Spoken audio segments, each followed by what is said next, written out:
ముందుగా ఈ రోజు స్టాక్ మార్కెట్ రిలేటెడ్గా ఇంపార్టెంట్ డేటా అయితే డిస్కస్ చేద్దాం. అందులో మొదటగా ఇరాన్ ఒమాన్కి మధ్య ఒక ఇంట్రెస్టింగ్ న్యూస్ అయితే ఉందండి. అదేంటంటే Strait of Hormuz shipping route గురించి పాజిటివ్ డిస్కషన్ అనేది ప్రస్తుతం అయితే కంటిన్యూ అయితే అవుతుంది.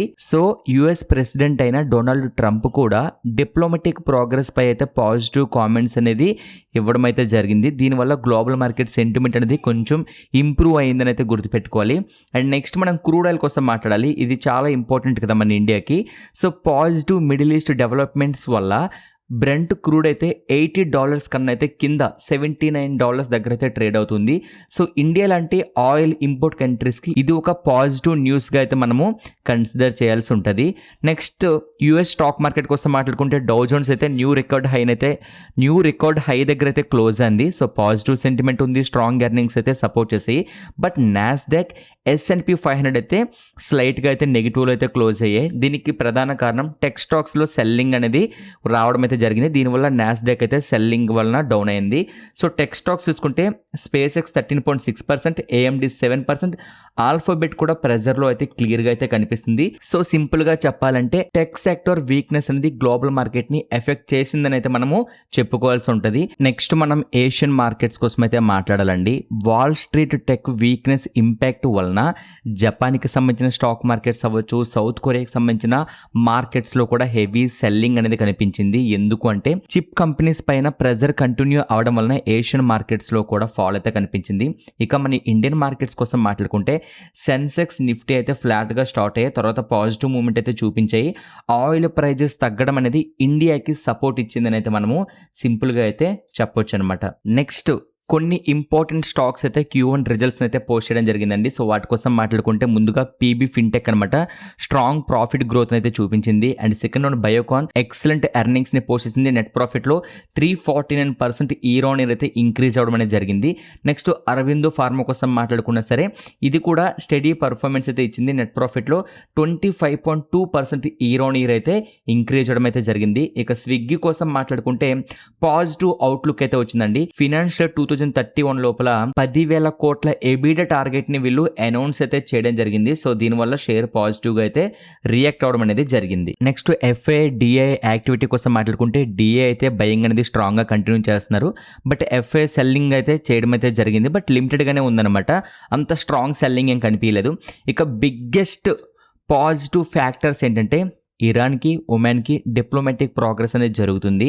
క్రూడ్ ఆయిల్ ప్రైజెస్ తగ్గడం మన ఇండియన్ మార్కెట్కి positive, Dow Jones record high, strong Indian Q1 results and DA buying అనేది స్ట్రాంగ్గా ఉండడం అనేది మనం పాజిటివ్గా చూడాలి. మరి నెగిటివ్గా చూడాల్సిన ఫ్యాక్టర్స్ ఏంటి? నాస్డాక్ వీక్నెస్ కనిపిస్తుంది అండ్ AI అండ్ టెక్ స్టాక్స్లో సెల్లింగ్ క్లియర్గా ఉంది. సెమీ కండక్టర్ స్టాక్స్లో కూడా ప్రెజర్ అనేది ఉందన్నమాట. ప్రస్తుతం ట్రేడర్స్ ఫోకస్ చేస్తున్న డేటా ఏంటంటే హార్మోజ్ డీల్ అప్డేట్స్ కోసం అయితే ప్రెజెంట్ అయితే డేటాని ట్రాక్ చేస్తున్నారు. క్రూడ్ ఆయిల్ మూవ్మెంట్ ఎలా ఉంది, Q1 ఎర్నింగ్స్ ఇది చాలా ఇంపార్టెంట్. అండ్ FA-DA ఫ్లో పైన కూడా ఫోకస్ చేస్తున్నారు. గ్లోబల్ టెక్ స్టాక్స్ పైన కూడా ప్రస్తుతం అయితే ట్రేడర్స్ అనేవాళ్ళు ఫోకస్ అయితే చేస్తున్నారు. ఫ్రెండ్స్ నెక్స్ట్ మనం MV ఎలక్ట్రో సిస్టమ్స్ షేర్స్ కోసం అయితే మాట్లాడాలండి. యాక్చువల్గా ఈరోజు లిస్ట్ అవడం అయితే జరిగింది. 22% ప్రీమియంలో లిస్ట్ అయింది. ఎవరైతే ఈ కంపెనీలో IPOలో పార్టిసిపేట్ చేశారో ఐ థింక్ వాళ్ళకి మంచిగా ప్రాఫిట్ అనేది రావడం జరిగింది. యాక్చువల్గా ఏం జరిగిందంటే ఈరోజు NSE అండ్ BSEలో అయితే లిస్ట్ అయ్యి 22% కన్నా ఎక్కువ ప్రీమియంతో అయితే లిస్ట్ అవడం జరిగింది. IPO డేట్స్ మీరు చూడొచ్చు, జూలై 30లో స్టార్ట్ అయింది. IPO క్లోజ్ అనేది August 3కి క్లోజ్ అయింది. వీళ్ళ యొక్క IPO size and price band చూస్తే IPO సైజ్ 290 కోట్లు అయితే ప్రైస్ బ్యాండ్ అనేది 400 to 425 పర్ షేర్ అయితే ఇవ్వడం అయితే జరిగింది. IPO సబ్స్క్రిప్షన్ చూసుకుంటే టోటల్గా 188 టైమ్స్ అయితే సబ్స్క్రిప్షన్ అయిందండి. సో ఇన్వెస్టర్స్ నుంచి చాలా మంచి రెస్పాన్స్ అనేది రావడం అయితే జరిగింది. ఈ కంపెనీ యొక్క బిజినెస్ కోసం మనం మాట్లాడుకుంటే కంపెనీ ఏం చేస్తుందంటే ఎలక్ట్రికల్ అండ్ పవర్ ఎలక్ట్రానిక్స్ ఎక్విప్మెంట్ని డిజైన్ చేస్తుంది, డెవలప్ చేస్తుంది, అసెంబుల్ చేస్తుంది, మ్యానుఫ్యాక్చరింగ్ కూడా చేస్తుంది. మెయిన్గా ఇవి రైల్వే రోలింగ్ స్టాక్స్లో అయితే యూజ్ అవుతాయి అనమాట. సో ఫ్యూచర్లో మంచి డిమాండ్ ఉంటుంది కాబట్టి ఇన్వెస్టర్స్ కూడా పాజిటివ్గా అయితే కన్సిడర్ చేయడం అయితే జరిగింది. ఇక NSEలో 520 రూపీస్కి అండ్ బిఎస్సిలో 519 రూపీస్కి అయితే ఈ స్టాక్ అనేది లిస్ట్ అయింది. వన్స్ లిస్ట్ అయిన తర్వాత ఈ కంపెనీ యొక్క మార్కెట్ క్యాపిటలైజేషన్ చూసుకుంటే 1415 crores దగ్గర అయితే ఉందన్నమాట. సో గ్రే మార్కెట్ ప్రీమియంలో చూసుకుంటే 25% అయితే కనిపించింది. ఎక్స్పెక్టేషన్స్ గ్రే మార్కెట్ కోసం అందరికీ తెలిసిందే కదా, కానీ యాక్చువల్ లిస్టింగ్ అనేది 22%, అంటే నియర్ బైనే లిస్ట్ అయింది కాబట్టి మనము పాజిటివ్గా కన్సిడర్ అనేది చేయొచ్చు. ఇక నెక్స్ట్ ఎక్స్పర్ట్స్ వ్యూ చూసుకుంటే ప్రస్తుతం బై చేయమంటున్నారా, సెల్లా, హోల్డా అంటే పార్షియల్ ప్రాఫిట్ బుకింగ్ చేయండి, లాంగ్ టర్మ్కి హోల్డ్ చేయొచ్చు అని చెప్పేసి ప్రెజెంట్ ఎక్స్పర్ట్స్ అయితే చెప్తున్నారు. బట్ ఏదైనా సరే మీరు కూడా ఫర్దర్గా అనాలిసిస్ చేసిన తర్వాతనే మీ ఓన్ డిసిషన్తోనే ఏదైనా నిర్ణయం అయితే తీసుకోండి. ఫ్రెండ్స్, నెక్స్ట్ మనం ఆర్డి ఇండస్ట్రీస్ కోసం అయితే మాట్లాడదామండి. ఈ కంపెనీ ఆల్రెడీ ఐపీఓగా అయితే ఎంట్రీ ఇచ్చింది, మనందరికీ తెలిసిందే కదా. సో సెకండ్ డే అయితే కంటిన్యూ అవుతుంది. ఐపీఓ ఆల్రెడీ 4 times అయితే ఓవర్ సబ్స్క్రైబ్డ్ అయితే అయింది. అసలు ఏం జరిగిందంటే ఆర్ది ఇండస్ట్రీస్ అనేది ఐపీఓకి సెకండ్ డే అనేది కంటిన్యూ అవుతుంది. 4 times కన్నా ఎక్కువ సబ్స్క్రిప్షన్ అయింది. August 5న ఐపీఓ అనేది స్టార్ట్ అయింది.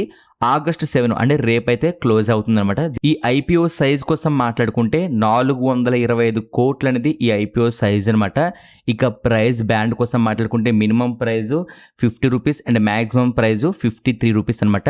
ఇక సబ్స్క్రిప్షన్ స్టేటస్ కోసం మనం మాట్లాడుకుంటే టోటల్ షేర్స్ వీళ్ళు ఆఫర్ చేసింది 5,84,22,516 కోట్లు అనమాట. బట్ ఇక్కడ బిడ్డింగ్ అనేది 4 times ఎక్కువ అయితే బిడ్డింగ్ అనేది జరిగింది. ఇక రిటైల్ ఇన్వెస్టర్స్ 4.14 times ఇక్కడ సబ్స్క్రైబ్ చేశారు.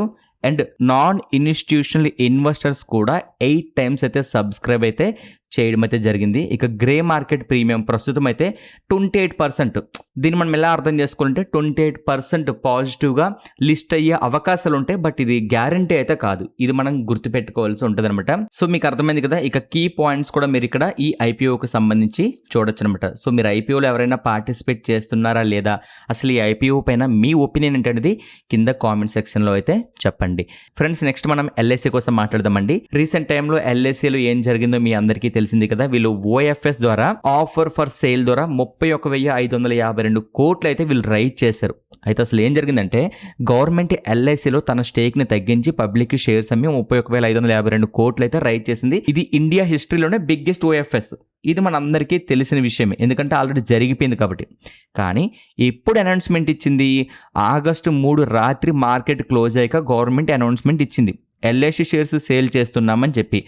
ప్రైజ్ని వీళ్ళు 382 రూపీస్ అయితే పెట్టారు. మొదట వీళ్ళు ఏం చెప్పారంటే 2.5% స్టేక్ మాత్రమే సేల్ చేస్తామని అయితే వీళ్ళు చెప్పడం జరిగింది. అయితే ఈ సేల్ ఎప్పుడు స్టార్ట్ అయిందంటే August 4న మొదటి రోజు institutional investors, mutual funds, FIs, insurance companies, pension funds కోసం అయితే వీళ్ళు బిడ్డింగ్ అనేది ఓపెన్ చేయడం జరిగింది. ఎప్పుడు August 4న. అయితే ముందుగా వీళ్ళు ఏమనుకున్నారంటే డిమాండ్ ఎలా ఉందో చూద్దాం అనుకున్నారు. గవర్నమెంట్ అనుకున్న దానికంటే డిమాండ్ అనేది చాలా ఎక్కువ అయితే వచ్చిందండి. సో ఇన్స్టిట్యూషనల్ ఇన్వెస్టర్స్ 3.3 times అయితే అప్లై చేశారు. అప్పుడు గవర్నమెంట్కి అర్థమైంది డిమాండ్ చాలా స్ట్రాంగ్గా ఉంది అని చెప్పి. తర్వాత గవర్నమెంట్ ఏం చేసిందంటే గవర్నమెంట్ దగ్గర ఆల్రెడీ ఒక ఆప్షన్ ఉందన్నమాట. డిమాండ్ ఎక్కువ వస్తే వీళ్ళు ఏమనుకున్నారంటే ఇంకొక అడిషనల్గా 4% యాడ్ చేద్దామని చెప్పి యాడ్ చేసి 6.5% స్టేక్ అనేది వీళ్ళు సేల్ చేయడం జరిగింది. ఇక రిటైల్ ఇన్వెస్టర్స్కి వీళ్ళు ఛాన్స్ ఎప్పుడు ఇచ్చారంటే August 5 ఇచ్చారు.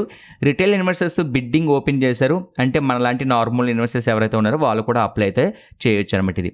ఇక ఫైనల్ రిజల్ట్ ఏంటంటే టోటల్గా గవర్నమెంట్ 82.23 crore షేర్స్ని సెల్ చేసి 31,552 కోట్లు అయితే రైజ్ చేసింది. ఇది ఇండియా హిస్టరీలోనే బిగ్గెస్ట్ ఓఎఫ్ఎస్ అనమాట. కానీ అసలు ట్విస్ట్ ఏంటి అంటే ఇక్కడ చూడండి, గవర్నమెంట్ నడిపిన స్టోరీ. ఈ ఇన్ఫర్మేషన్ ఏదైతే ఉందో వీళ్ళకి ఓఎఫ్ఎస్ ద్వారా సేల్ చేస్తామని అందరికీ తెలుసు, కానీ ఎప్పుడు చేస్తామనే ఇన్ఫర్మేషన్ ఎవరికి ఇవ్వలేదన్నమాట. బ్యాంకర్స్కి కూడా ముందైతే వీళ్ళు చెప్పలేదు, మార్కెట్కి కూడా ఎలాంటి క్లూ అనేది ఇవ్వలేదన్నమాట గవర్నమెంట్ నుంచి, ఇలా ఓఎఫ్ఎస్ ద్వారా మేము సేల్ చేస్తాము అని చెప్పి. లాస్ట్ మినిట్ వరకు కంప్లీట్ సీక్రెట్గానే ఉంచారు. ఎందుకు ఇదంతా చేశారు అంటే ఇక్కడ చూడండి, ఇన్ఫర్మేషన్ ముందే లీక్ అయింది అనుకోండి, ట్రేడర్స్ మనం ఎవరైతే ఉంటామో ముందే ఎల్ఐసి షేర్స్ని అమ్మేస్తాము. దీనివల్ల ఏమవుతుంది, షేర్ ప్రైస్ అనేది ఫాల్ అయిపోతుంది, గవర్నమెంట్కి తక్కువ ప్రైస్కే వస్తుంది. కాబట్టి అందుకే కంప్లీట్ ఆపరేషన్ ఏదైతే ఉంది ప్రాసెస్ మొత్తాన్ని కూడా వీళ్ళు సీక్రెట్గా అయితే ఎగ్జిక్యూట్ చేయడం అయితే జరిగింది. అయితే ఎందుకు ఇప్పుడు ఎల్ఐసి ఎలా చేసింది అనడానికి మీకు ఒక చిన్న క్లారిఫికేషన్ ఇస్తా చూడండి. ఎల్ఐసి పబ్లిక్ షేర్ హోల్డింగ్ అనేది 3.5% ఉంది, కానీ సెబీ రూల్స్ ప్రకారంగా చూసుకుంటే పబ్లిక్ షేర్ హోల్డింగ్ అనేది 10% అనేది ఉండాలి. సో ఇప్పుడు ఎంత ఉంది, 3.5% ఉంది. అయితే ఎల్ఐసికి ఒక డెడ్ లైన్ అనేది సెబీ ఇవ్వడం జరిగింది. దీనివల్ల ఎల్ఐసి ఇప్పుడు ఏం చేసింది, 3.5% నుంచి 10%కి పబ్లిక్ షేర్ హోల్డింగ్ని పెంచిందనమాట. సో దీనివల్ల ఏమైంది, సెబీ చెప్పిన మినిమం పబ్లిక్ షేర్ హోల్డింగ్ రూల్ని గవర్నమెంట్ ఏం చేసిందంటే డెడ్ లైన్కి ముందే కంప్లీట్ చేయడం అయితే జరిగింది. సో మీకు అర్థమైందండి, యాక్చువల్గా పబ్లిక్ షేర్ హోల్డింగ్ ఎంత ఉండేది, 3.5% ఉండేది. బట్ అది 10%కి వెళ్ళాలని సెబీ రూల్ యాక్చువల్లీ. ఇది మీ అందరికీ తెలిసిందే. అయితే దీనికోసమే ఈ స్ట్రాటజీ మొత్తం ప్లాన్ చేసి ఎవరికీ తెలియకుండా ఓఎఫ్ఎస్ ద్వారా వాళ్ళు 10%కి పబ్లిక్ షేర్ హోల్డింగ్ని ఇంక్రీజ్ చేయడం అయితే జరిగింది. సో ఇది ఎల్ఐసి స్టోరీ అనమాట. ఇక ఎల్ఐసి ఫండమెంటలీ చూసుకుంటే చాలా స్ట్రాంగ్గా ఉన్న కంపెనీ అండ్ టెక్నికల్గా మీరు చూసుకున్నా సరే ఇంపార్టెంట్ లెవెల్స్ దగ్గరలో అయితే ట్రేడ్ అవుతూ ఉంది. ఎవరైనా సరే ఇందులో ఎంట్రీస్ ఏమైనా ప్లాన్ చేయాలనుకుంటే మీరు ఫర్దర్గా అనాలిసిస్ చేసిన తర్వాతనే మీ యొక్క ప్లానింగ్ అయితే చేయండి. ఇక ఫైనల్లీ నిఫ్టీ, బ్యాంక్ నిఫ్టీ కోసం మాట్లాడుకుంటే ఫ్రెండ్స్, ప్రస్తుతం అయితే నిఫ్టీ ఇంపార్టెంట్ రెసిస్టెన్సీ లెవెల్ దగ్గరలో అయితే ఉంది. మీకు ఆల్రెడీ నేను చెప్పాను, ఇంతకు ముందు కూడా మనం డిస్కస్ చేసాము. ఈ ఇంపార్టెంట్ జోన్ని బ్రేక్ చేస్తేనే నిఫ్టీలో ఫర్దర్గా మనము ఒక మంచి మూమెంటం అనేది ఎక్స్పెక్ట్ చేయొచ్చు. అంతవరకు మనము ప్రెజెంట్ మార్కెట్ డైరెక్షన్ని ఎస్టిమేట్ చేయలేము. ఇక్కడే మార్కెట్ డైరెక్షన్ అనేది డిసైడ్ అవ్వబోతుంది అనమాట. 24,800 పైన నిఫ్టీ సస్టైన్ అవ్వగలిగితే నిఫ్టీ న్యూ హైన్ అయితే క్రియేట్ చేస్తుంది అని అయితే మీరు గుర్తుపెట్టుకోవాలి. ఇన్ కేస్ అలా జరగలేదు, 24,500 బిలో వస్తే మాత్రం ఫర్దర్గా నిఫ్టీలో మనము ఫాల్ చూసే అవకాశాలు కూడా ఉంటాయి. బట్ ఏం జరుగుతుంది అనేది ఫర్దర్గా మనం వాచ్ చేయాలి. ఈ రోజు అయితే మార్కెట్స్ అయితే ఫ్లాట్ టు పాజిటివ్లోనే క్లోజ్ అవ్వడం అయితే జరిగింది. మీ అందరికీ తెలిసిన విషయమే ఇది. సో ఫ్రెండ్స్, చూసారు కదండి, ఇది ఈరోజు వీడియో. ఇక ఫ్రెండ్స్, మీలో ఎవరైనా సరే ట్రేడింగ్ కానీ ఇన్వెస్ట్మెంట్ రిలేటెడ్గా స్టాక్ మార్కెట్ కోసం నేర్చుకోవాలి అనుకుంటే డిస్క్రిప్షన్లో మీరు మమ్మల్ని కాంటాక్ట్ చేయడానికి వాట్సాప్ లింక్ అనేది ఇచ్చాము.